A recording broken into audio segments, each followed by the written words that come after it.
थाना सोनाबनिफ्राय ओंखारथों दाउब'आ सोमलांथों नाथाय जों हारिखौ सिबिनो माब्लाबाबो बावनो मोननाय नङा। जय बर' हारिनि नोंसोर बायदि फोथाय खेबस'नि थाखायनो बे बर'नि बिर जोहोलावफोरा गाव गावनि जिउखौ फोजोबना लानो गोनां जादों।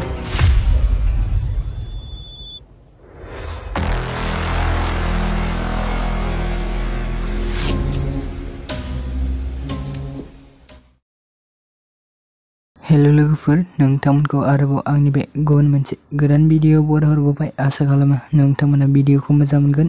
भिडिअखौ जुदि मोजां मोनोब्ला अन्नानै चेनेलखौ साबस्क्राइब आरो लाइक खालामना खाथियावनो थानाय बेलनि आइकनखौबो अल प्रेस खालामना लाबानो जाबाय, जाहाथे आंनि गोदान भिडिअनि नटिफिकेशनफोरा नोंथांनियाव थाबैनो सौहैयो लोगोफोर।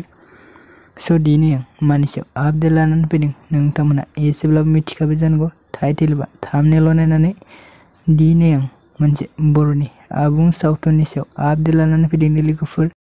नोंथांमोना भिडिअनि फुल डिटेल्स मिन्थिनो थाखाय भिडिअखौ स्किप खालामाजासे जोबजासिम नायलां। भिडिअफोरा माबा मोनसे गोरोन्थिफोर जालाङोब्ला नोंथांमोना गिबियाव निमाहा होग्रोना लाबानो जाबाय लोगोफोर। जांख्रिथायनि तैस्वम आबुं सावथुनखौ बर'नि मुंदांखा डाइरेक्टर बिथां पंकज लाहारी आरो आरडि मशन पिक्चार्स बेनारजों दिहुनजानाय बर'नि आबुं सावथुन। बे बर'नि आबुं सावथुननि टाइटेलानो जाहैबाय जांख्रिथायनि तैस्वम। स' नोंथांमोना बे आबुं सावथुननि ट्रेलारखौ जुदि दासिमबो नायाखै अब्ला आरडि मशन पिक्चार्स बेनाराव नायहैनो हागोन लोगोफोर। आपल'ड होनानै दोननाय जाबाय।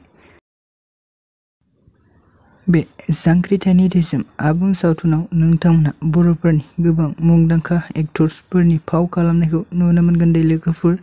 बेयो आबुं बर' सावथुनाव गुबैयै फावखौ खालामदों लिंसार, सुखबीर कार्जि, पूजा, मनालिसा आरो बे आबुं सावथुनाव गुबैयै फावखौ खालामबावदों रुबुल, मिन्साल, सिमान्ता, कान्चाना, ददेरे आरो गोबां फावगिरिफोरनि फाव खालामनायखौ बे आबुं सावथुनाव नुनो मोनगोन लोगोफोर।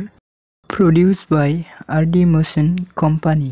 बे आबुं सावथुननि सिंगारफोरानो जादों सोमखोर, इलिसा, बिग्राय, आशा, मिजिं। Editor and colourist Arup Gayari. Action and डाइरेक्शनखौ खालामदों केन्नि बसुमतारी। भिडिअखौ बेखिनिसिम नायनायनि थाखाय नोंथांमोननिसिम रोजा रोजा साबायखर थाबाय।